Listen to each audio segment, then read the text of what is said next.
Hi everyone, if you're an existing subscriber, welcome back. And if you're new to my channel, welcome and don't forget to hit subscribe.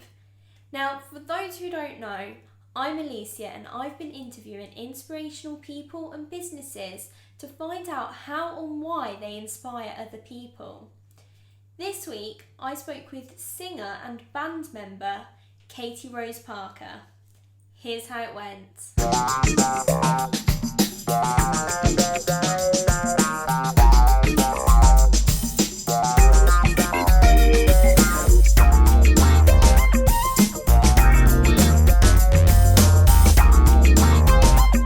Welcome. Thank you very Thank you. much. To begin with, if you could just introduce yourself, what do you do? Who are you?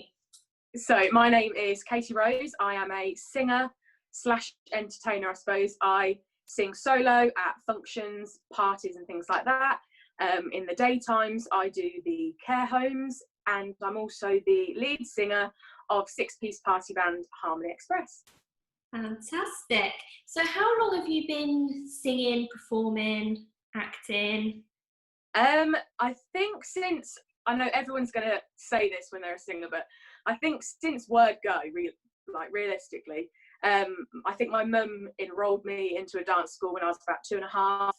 And my mum is a professional singer, and she has been for her whole life, especially for the whole entirety of my life. So I used to go to her gigs and things like that from a very young age. And I think probably from watching her, I just thought, this is the norm. This is what people do in their life. They just get up and sing all the time. So from Word Go, really, because like I say, it just seemed like the thing that everyone does. So do you think your love for singing and performing came from your mum? I would say so, yes. My dad has also been in bands previously as well, and that's where he met my mum. So I guess we're quite a musical family. But like I said, because I've watched my mum do it since forever, I suppose that's where I got it from. And she's not a pushy mum or anything like that, but I think she probably saw a talent that could be utilised and thought, try and use it and see what you can do with it. Okay. And do you think, obviously, your mum and dad are very musical. Do you think someone who's not from a musical background can learn to sing, learn to perform, or do you think it's something what's almost embedded in you as a young age? I think if you are born into a musical family, you're probably born with that talent, and you don't have to do anything with it if you don't want to. But if you aren't born into a musical family and your love for performing, for music, grows as you get older, you can go to singing lessons and work on your singing and your talents there. You can go off to drama school. You can do all sorts of things like that. So it's not something that you need to be born with. If you grow to have a love for it, go out and train in it and see where you can go from there. What's your actual view on singing lessons? Oh, that's a tough one, because I have never had singing lessons personally myself. But I don't see why you can't go and have singing lessons. I think the difference would be, I'm very jealous of some people's techniques, the way they breathe, the way they know exactly where to place the note. They're things that I don't know, and I would have learned had I gone for singing lessons. I think singing lessons are probably the route to go down if you want to be a really good professional singer with good stamina, good breathing, good technique. But it's not something you have to do. You can just work with the talent or the ability that you have. Okay, and would you say, obviously, you do acting as well? Would you say singing and acting, performing is something what you've always wanted to do professionally? The answer to that is a straight no. Absolutely not. No. There was a good few years where I was probably, I want to say probably 13 up to probably 17, where I couldn't think of anything worse than performing. I don't really know what happened. I just really didn't want to do it. And I left my dance school when I was about 15, and it just didn't feel right at all. Yeah, it was around that time in my life where I was choosing my next career path. you know, when you're doing your GCSEs and things like that. And a few of my friends that I'd met through performing were going off to go to performing arts colleges, and that was their next step. And I used to sit back and think, I don't want to do that. I can't think of anything worse for myself. So it took me until I was about 19 to think I should really utilise what I've got. I don't have many skills in any other areas, and I actually have really grown to love performing on a professional level. Yeah. Okay. And how does someone who's watching this get into that, like what you're doing? So you're in a band, you're Yeah. singing at parties, weddings, you do amateur dramatics. How does someone go about doing that? I get asked that question quite a lot. I think if you want to do amateur dramatics, there's a whole world out there. You just need to maybe put it in Google and see what comes up, see what's in your area, get in contact with the society. I'm sure they'd be thrilled to have you. It's a proper community, amateur theatre, wherever you live. And that is a really good stepping stone to doing it as a career. If you want to be in a band, again, the power of Google, just see if anyone's hiring.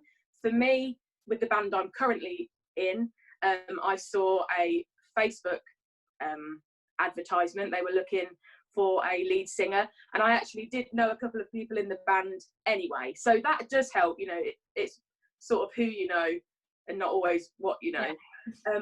But yeah, I would just have a search around. There's a lot of sites that you can find, joinmyband.co.uk and all things like that. Musicians are always looking to get together and play. That's what musicians love doing. So just have a research and see what you can find. Do you do singing as a full-time job, or do you have anything on the side? I suppose I do it as a full-time job, really. I because of what I do in the week and in the care homes, they normally book you for an hour. Okay. So obviously that doesn't take up the whole day. You can sometimes do 2 or 3 in the day if you want to, but because it's only an hour, I do have spare time to do other things. And as many singers and many performers do, I do actually do a little bit of waitressing on the side, which I absolutely love. I get to see different people, and the people I work with are lovely. I've always done that sort of job. That was my first job. And I really enjoy being in hospitality. Definitely, I love it. Which is good. Is performing something what maybe in the future you would want to do solely that? Yeah. Something else? Oh, definitely. And you definitely can make a full-time living from singing. Obviously, you would be self-employed, so it's up to you to find your employment. And sometimes that can be hard, to find that motivation, to find the work, to go out and find it for yourself. If you are 1,000% motivated, you can make singing your full-time career. There's no reason why you can't. There are so many opportunities out there, and there is so much work, especially in the care home sector. A lot of professional singers now are going to do care home shows, because the entertainment scene isn't what it used to be. You know, pubs and clubs and things like that, it just isn't, unfortunately. So professional singers are finding care home work, and we're all doing it, and there is plenty of work out there. So like I said, it is just being motivated to find the work that you need. How do you stay motivated? I think just remember that, for me personally, I remember that feeling I have when I'm singing, when I finish singing. There is no buzz like it as a performer. And you get different buzzes with different things. So when I'm singing by myself, I worry because I'm in charge of my equipment. It's all on me if something technical goes wrong. So I'm a bit more apprehensive.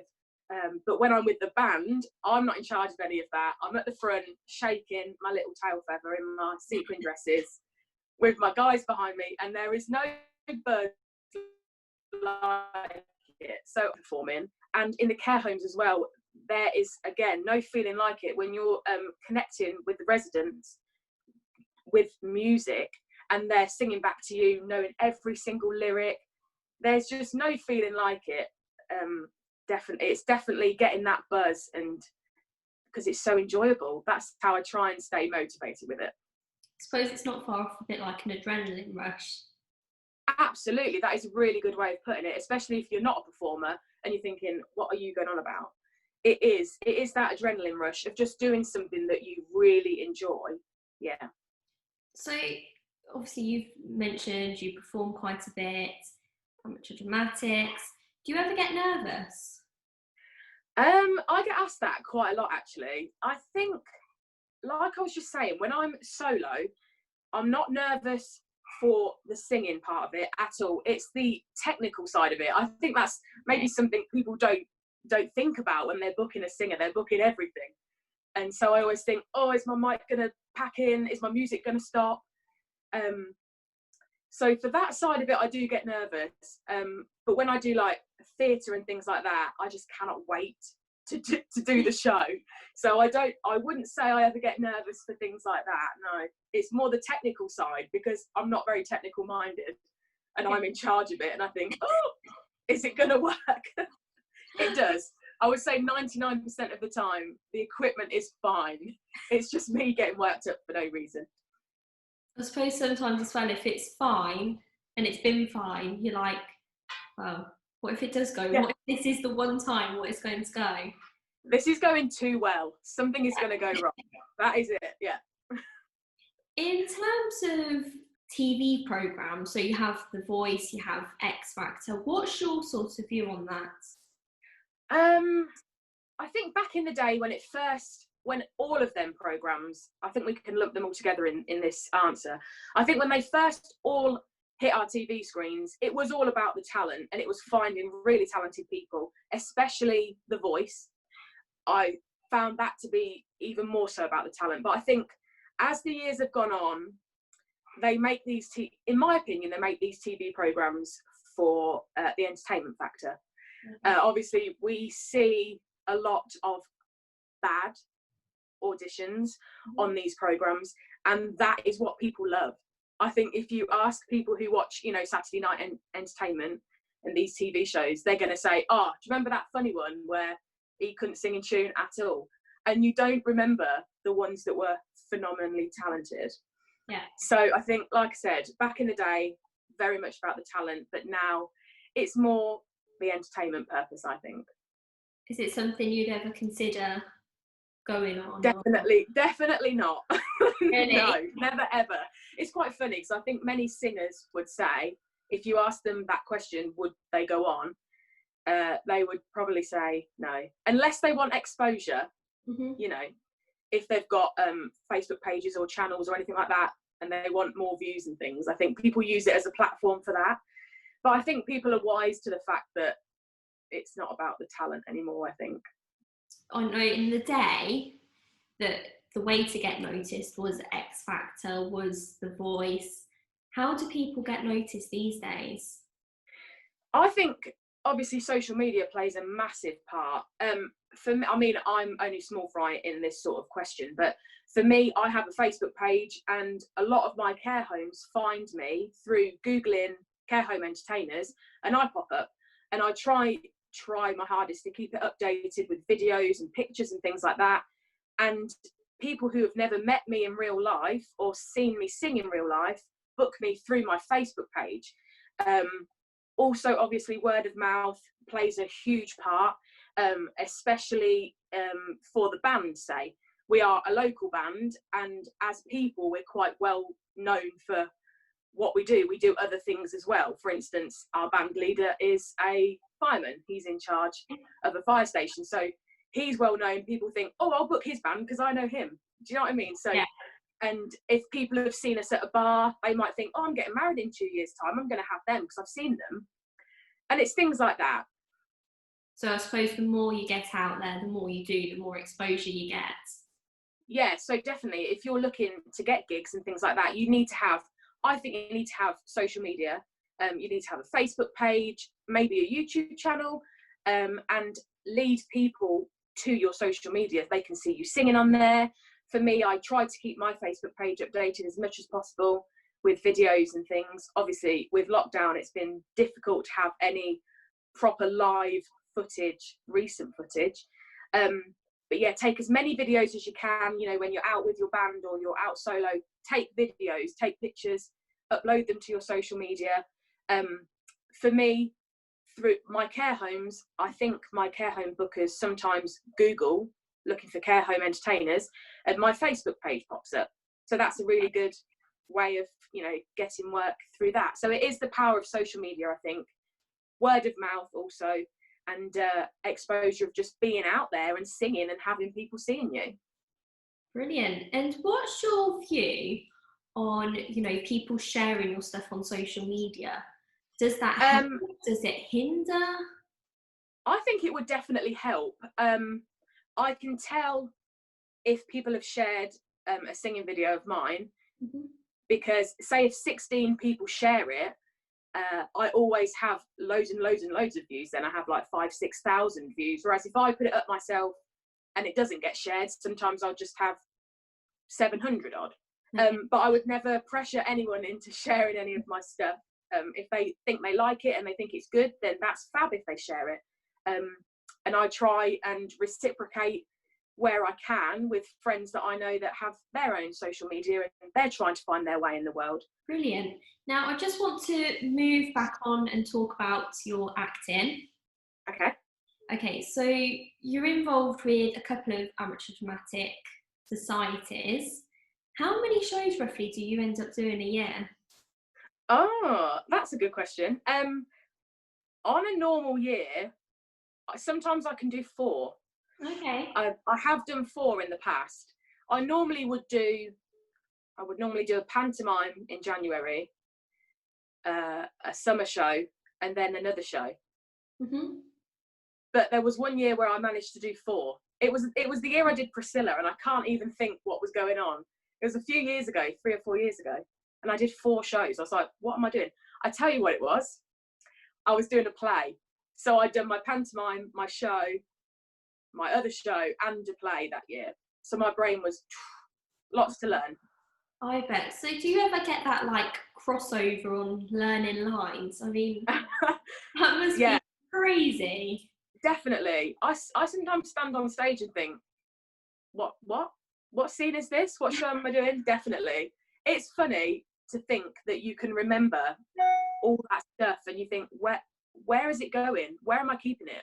And then you finish the show and it's gone. If I was to go and do Hairspray now, I would be like, what lines is this? And yet at the time, you know it word perfect, you've learned it, you know everything. I find that fascinating. Like, where does it go when you remember it?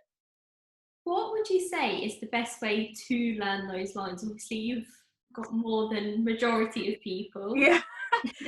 For me, my technique of learning it is to record myself like through voice notes, and I say everyone else's lines and leave a gap for my line.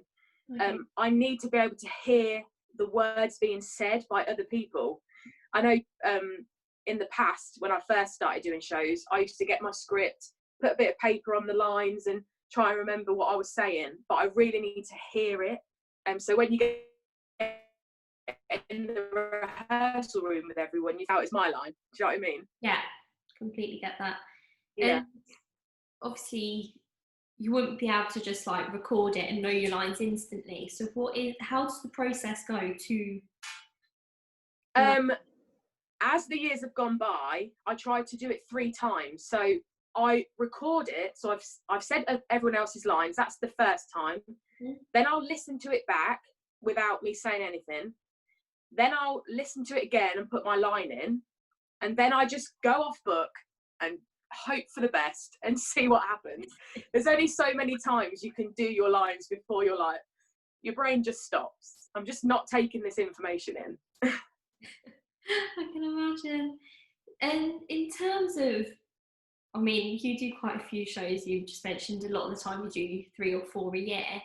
So I suppose you probably don't get as much show blues, but do you get show blues? I do, so bad. I'm quite a sentimental person. As a normal person, I hold on to memories and hold on to things. So when a show ends, I'm still holding on to that show. There is something so special. I think if you don't do shows, it's hard to understand, but there is something so special about doing a show with a bunch of people. And when that ends, it's just the end of the world, and it's really hard to explain. And it's funny, I was listening to professionals actually talking about doing shows and things, and they said they don't get blues because they go from show to show to show to show. But I think even if I was doing that, I would still be so upset. You just get into a good routine with people, you know exactly what costume's going on when, it becomes like second nature to you. And as soon as it becomes second nature, it's finished. And your mood's like, it's hard to explain, but I get show blues bad, very bad. And how do you get through that? How do you keep going to... I do another show, basically. I do something else. I think also I'm quite lucky.